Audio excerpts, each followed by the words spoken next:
Hey guys, this is Mike Sjogren, the Airbnb guy with Short-Term Rental Secrets. You are listening to my good friend Kyle Stanley's podcast, The Fearless Investor. Keep listening to conquer the world of investing.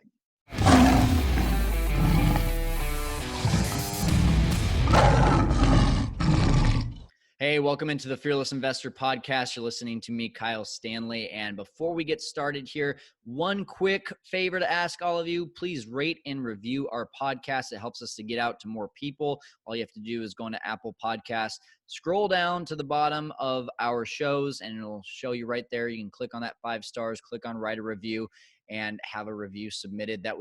It takes 10 seconds, and I would really I got to tell you, it would help so much. Would really appreciate if you guys did that. And sometimes I even read those reviews right here on the show. So you might have a chance to be able to get your name mentioned. So right now we're going to get into this podcast with Mike Sjogren. Power of Clubhouse. If you guys haven't gotten on there yet, go to Clubhouse, download it, follow Mike, follow me. Mine's at Fearless Kyle. But I have met people like Mike here in the last week of being on Clubhouse that I didn't even know were out there. And you're going to hear his story today. You're going to hear and see how powerful this is. And I just feel like I was telling him before we even got on the show, I feel like the majority of people that are listening into this show, and this might be you included, are in a job, trying to get out of that job, create financial freedom to be with their family, or even not even quit their job, but at least create more financial freedom to have more time and just be able to relax a little bit more with their family. And that's exactly what Mike did and is coming from. He's got a very, very powerful story, an incredibly powerful why, as he'll talk about what happened with his son, and short-term rentals in under 15 months gave him the financial freedom to be able to leave his 6-figure job. That is so amazing to hear. And it's not uncommon in this business. So let's jump into it right now so that Mike Sjogren can tell you his story. Hey guys, welcome into another episode of The Fearless Investor. We got Michael Sjogren. He is the Airbnb guy and the host of the Short-Term Rentals Secrets podcast. But before we get into introducing him fully, I just want to ask you, can you actually make money with Airbnb, or is it too good to be true? That's something that I get asked all the time, but I'm here to tell you it's the real deal. And you can do this business without even owning a property or even needing money. And that's what we're going to actually be talking with Michael today about. When I learned this, guys, when I learned that secret, in under 18 months, I went from 0 to 20K per month in short-term rentals. And I believe you can do the same.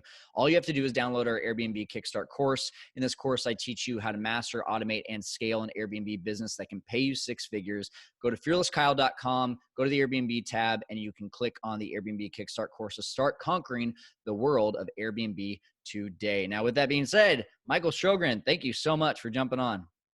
Thanks for having me, man. I'm excited to be here. Cool. Where are you at? I'm based just outside of Boston. Boston. Okay. Nice. You don't have the accent. I worked on it for a long time, so I don't sound as Boston now, but I can pull it out if we need to. So. Okay. There you go. Awesome, man. Well, hey, as always, getting started here, what's your craziest either real estate or Airbnb story that you got for us? There's a few, but I'll do a quick one. So we'll talk about this later, but we purchased a boutique hotel in 2020, spent like 4 or 5 months renovating it. Finally got everything good to go. We were all excited. Opening weekend, it was like mid-June. I was there making sure everything was going to go well. And all of a sudden I walk in and the sewer main broke right outside, and I had raw sewage covering my brand new club room on opening weekend. And it was crazy.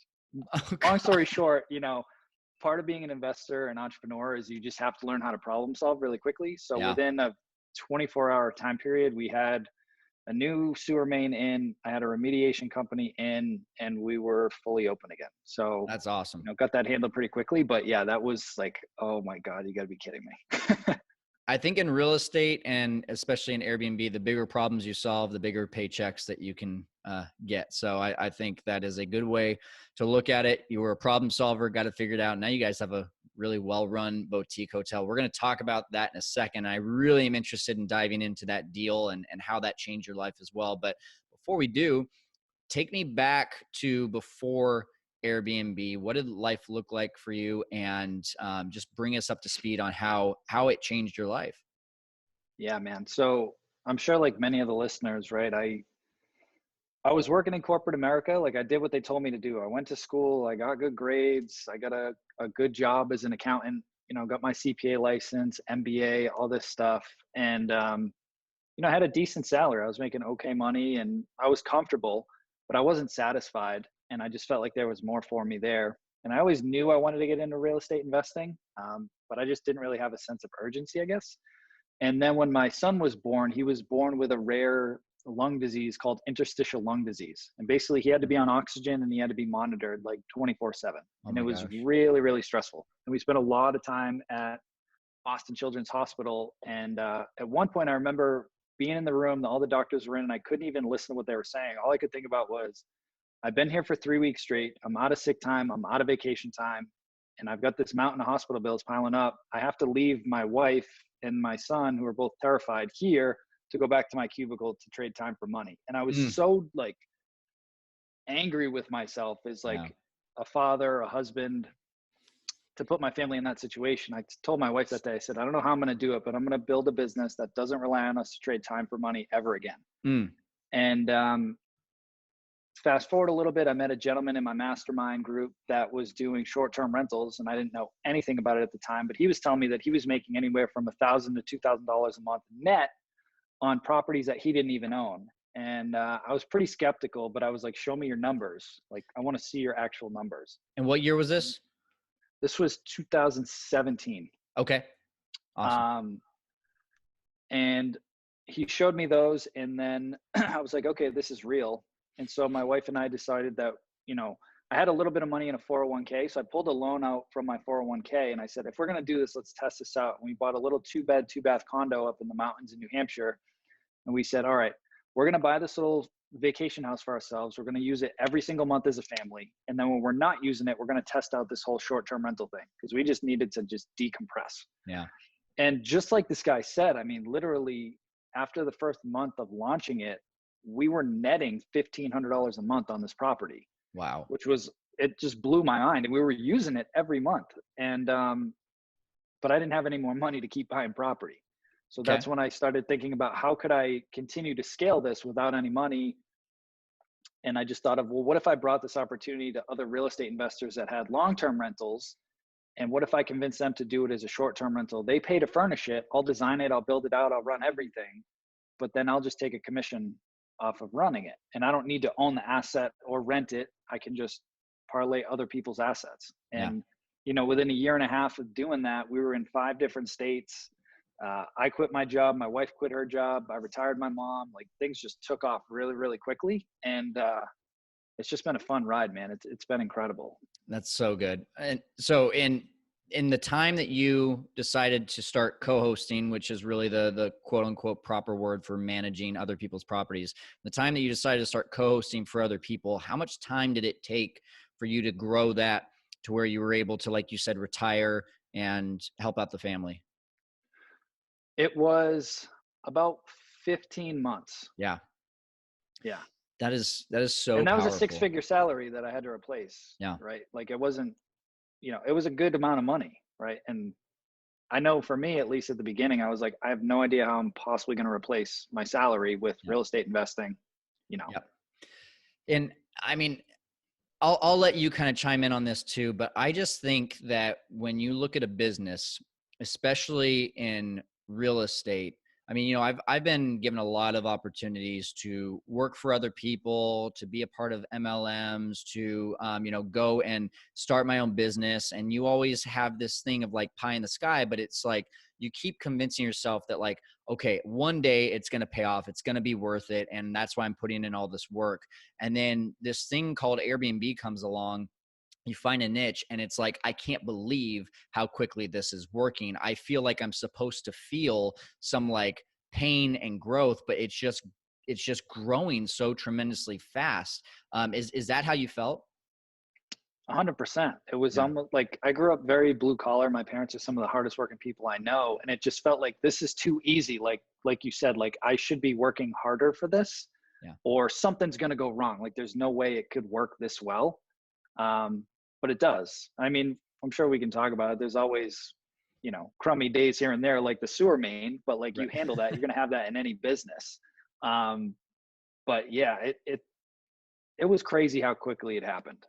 So you said you would go and talk to landlords and homeowners that already had regular tenants, and try to convince them to do Airbnb. What did that conversation sound like? Yeah. So I would just search on Craigslist, Zillow, Hotpads, and I would just look for properties that were for rent by owner in certain geographies that I wanted to operate in. And I would approach them and I would essentially say, hey, have you ever considered running this property as a short-term rental? I think your property is amazing because of XYZ, and it wasn't blowing smoke. It was like, I like your property because it's in this area, it's this many bedrooms, blah, blah, blah. It's perfect for who I serve on a short-term rental basis. Have you ever considered doing that? And just to open up the conversation. And then I would explain to them, listen, if say you had to invest $10,000 to furnish this property, but I could make you an extra $500 a month net. $500 a month, that's $6,000 a year. That's a 60% cash on cash return on your investment. Are you getting 60% on your money anywhere else right now? Right. Right. And so I focus more on the investors and not the vacation homeowners. Yep. I do have some of those, but those came later through referrals. Right. But investors are more focused on the numbers, and then obviously the systems and making sure there's no shenanigans going on in the properties and things like that. But if the numbers make sense, that's what investors make their decisions off of. That's awesome. And you were cold calling these investors then? Oh, I was going hard. I mean, I was cold calling. I was hosting a local meetup. I convinced the Capital One Cafe to let me use their space once a month, and I was hosting a meetup. And there were a few months where literally nobody showed up, like not a single person showed up to that meetup. And I just kept going. And it took me a little bit of time to get that first co-host deal. But once I did, it started to snowball very quickly, because once you get results for owners, it's like one of the properties was renting for $2,000 a month, and now he's netting $3,000 a month with me. So I increased his revenue his profit by 50%. Now, like, he's going to tell all of his buddies about it. Like, hey, you need to talk to Mike when you get another rental. And it just grew organically from that point. Yeah. And let me just reiterate that, because that's exactly what I experienced as well. So Michael is serious when he says referrals will come, because they just came in droves for us. One difference, and what I love about this business, is that there's a lot of different ways to skin the cat. The way in which I teach is get into arbitrage, and then eventually that builds your resume to be able to get to co-hosting. But you actually went straight into co-hosting after seeing success with one property. So I would say, I would ask, if someone is sitting here and saying, I don't have enough money to even furnish my own place, even if I got it as arbitrage and not even owning it. And so that's really difficult for me to wrap my mind around how to be able to talk to a landlord or a homeowner about how I can do this for them if I've never done it for anyone else. What advice would you give that person? So what I tell people is, first off, start with family and friends, because people do business with people that they know, like, and trust. Okay. So start with them first. First off, you got to get educated. Nobody's just going to give you a property just because you present them an idea. They have to feel comfortable that you know what you're actually talking about. If you don't, you're not going to get the deal. So, take Kyle's free course, like, listen to the podcasts. I'll plug my podcast at the end. Like, get a mentor and leverage your mentor's credibility, right? So, like, my students, they all throw my mug on their websites as their board of advisors, so they can leverage my credibility for their portfolio. Yeah. Right. So first step is getting educated, whether it's free content, paid content, whatever. You need to learn the business. Then start with your inner circle first, and then do the cold outreach. Yeah. I love that. That's exactly what I say too. And I learned that, just like, to me, you probably learned that before you ever got into Airbnb from a different job. I did the same thing. I feel like there was so many different things that helped me to be able to learn these skills, so that when Airbnb came around, I was able to then use those skills. What kinds of things did you develop? I mean, did you develop a lot of these things because of Airbnb being the business, or did you have a lot of these skills already? I think I developed a lot of them when I got in, right? And that's awesome. I mean, I was an accountant. I was not good with presentations or sales, but I joined Toastmasters. I joined a BNI group. I learned how to pitch and present and get comfortable speaking in front of people. And I put in a lot of reps. Like, it sounds like, everything is smooth sailing, but you got to put in the work to master your craft if you really want to take it to the next level. And I didn't know anybody in real estate. Like, my parents weren't real estate investors. I didn't know any friends in real estate. So I just said, okay, how can I get around real estate investors and build some trust? Right. So it was just leveraging like meetups or online meetups or bigger pockets or any resources where real estate investors congregated, and then educate them on this opportunity. And if I gave good value, it built trust with them. And I didn't ask for anything in return initially, but then it was like, okay, then they'd want to work with me. Awesome. I love it. I love it. Okay. So the boutique hotel really has my interest. I want to know more about that deal. Can you take us back to how you got it, how you set it up, the whole 9 yards? Yeah. So going back to what we talked about, referrals. So one of my clients on the short-term rental side is a developer. And he brought this deal to me and he said, hey man, would your systems work at scale with this boutique hotel? Like, could we take down a hotel and you run it with these systems? And I went and checked out the property. It was really run down when we bought it, but it was unbelievable location. Like, one of 2 oceanfront hotels in this coastal town just north of Boston. So we're literally oceanfront, like right across from the beach.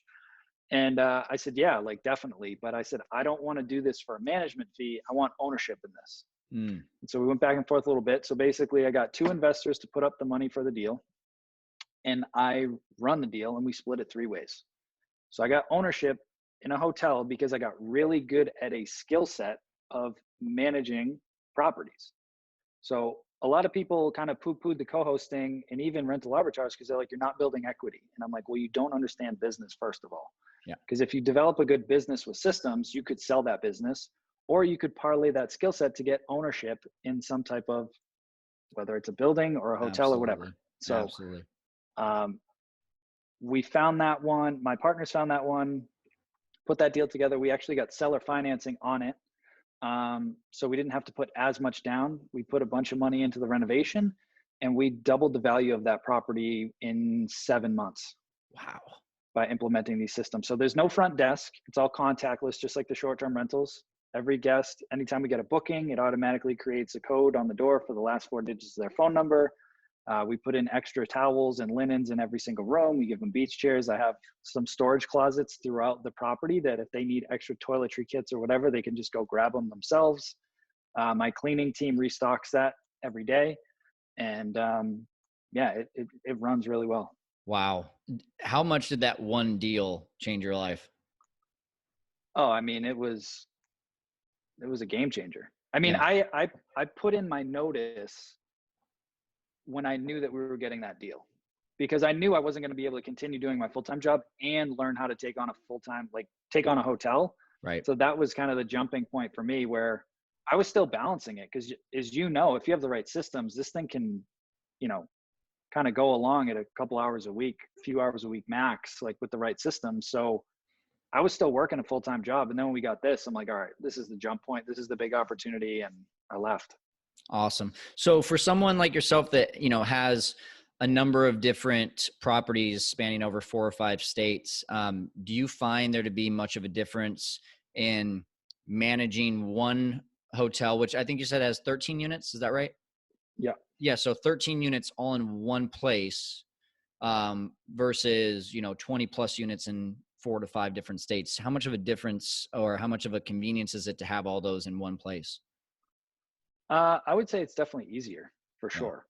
I will say from a hotel standpoint, I think you generate more cash flow from, if I looked at one room versus one short-term rental, you'll generate more cash flow on that short-term rental.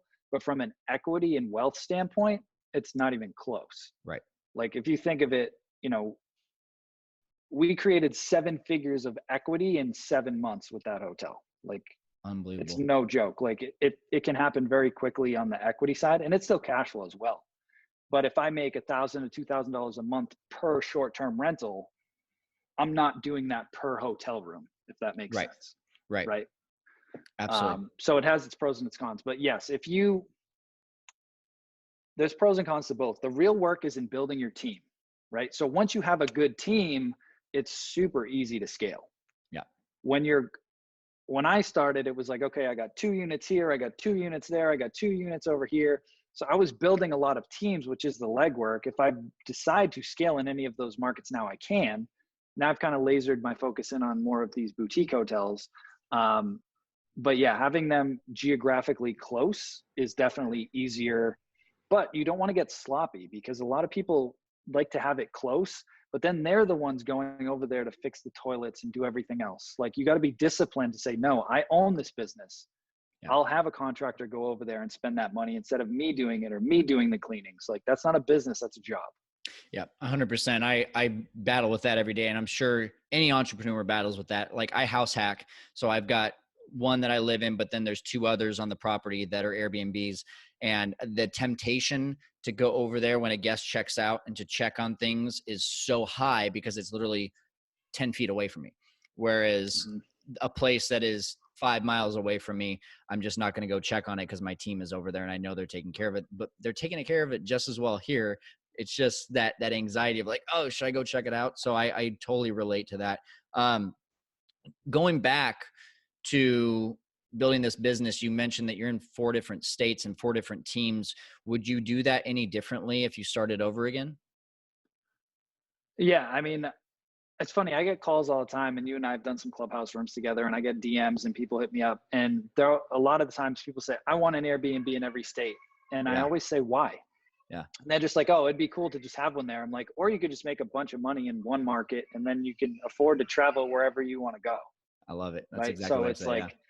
I mean, I don't regret it, because it got me to where I'm at. And from a credibility standpoint, it definitely leveled me up to be able to say that I could operate literally anywhere. But is it the most efficient route? Absolutely not. Yeah. Definitely not.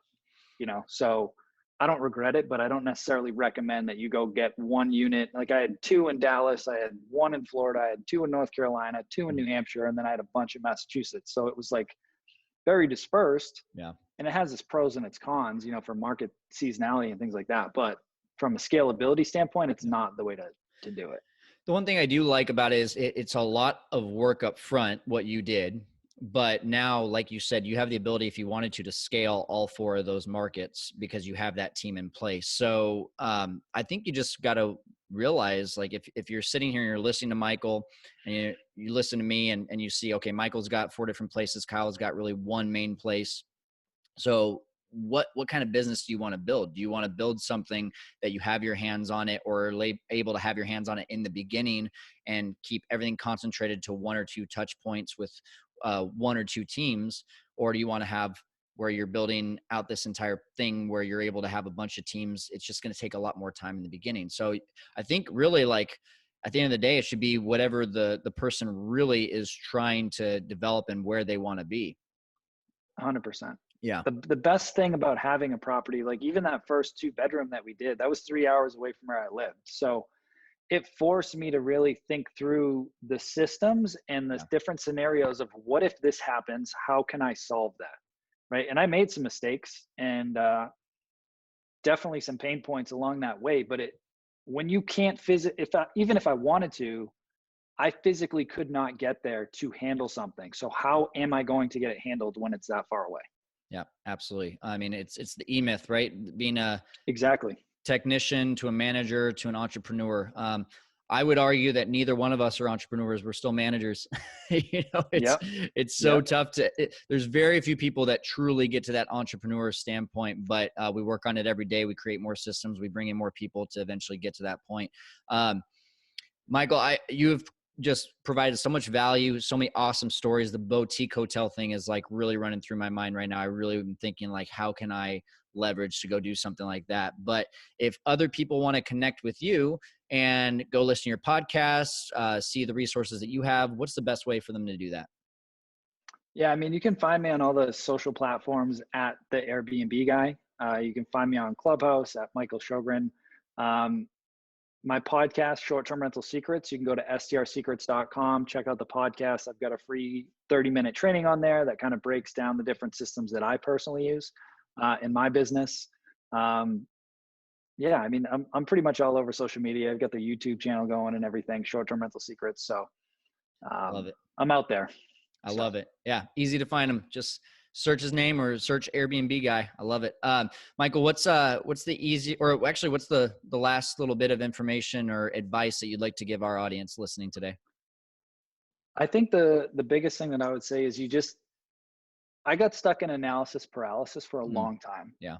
And I think the biggest thing is you just have to be okay with, you're going to make mistakes. Find a mentor, right? You're listening to Kyle's podcast, you're getting info, watch his masterclass or his free training. Like, check out my free training. There's tons of stuff, but you have to implement what you're learning. And that's the scary part. But the biggest thing I tell people is find out what your why is. Like, I had a sick kid in the hospital and I couldn't be with him. So that was like a huge fire for me to figure Yeah. this out. You just have to find ways to get leverage on yourself, because most people are stuck in their comfort zone. Like, you're comfortable, the bills are getting paid, things are okay, but they're not where you want them to be. You got to find ways to get leverage on yourself to pull you into action outside of your comfort zone. Yes, absolutely. Pain will push you until vision pulls you. That's one of my favorite sayings. So I love that. that's you basically said that. So I love Yeah. hearing it. Awesome. Michael, thank you so much for being on the show and helping our audience today to conquer the world of investing. All right, show notes for this one. Let's go with fearlesskyle.com/STR secrets. That is the name of Mike's podcast. And I think it would be a great place for you to go next. Again, guys, like, I teach one way and other people teach other ways, and other people have different paths. And I want anyone who listens to this podcast to connect with the person that they connect with the most. If that's me, that's awesome. If that's not me, and it's people like Mike, or we've had Ellie on the show, we've had Jay Massey on the show, we've had a lot of different people in the short-term rentals industry that are teaching others how to do this. And if you connect more with them and their story, then by all means, go onto their website and hire them as a mentor, get their course, download their masterclass or their mastermind. And I just want to see people successful in this business because it impacted my life so much in such a short amount of time. And I know it can do the same for just about anyone. I tell people all the time, if you're likable, if you have grit, mainly a no quit attitude, and if you have a plan, then you can dominate this business. It doesn't take a very, very special person. It just really takes those three characteristics, those three qualities. So anyway, I hope you got a lot from Mike today. I hope it inspired you to go out there and to conquer the world of investing. We will see you next time.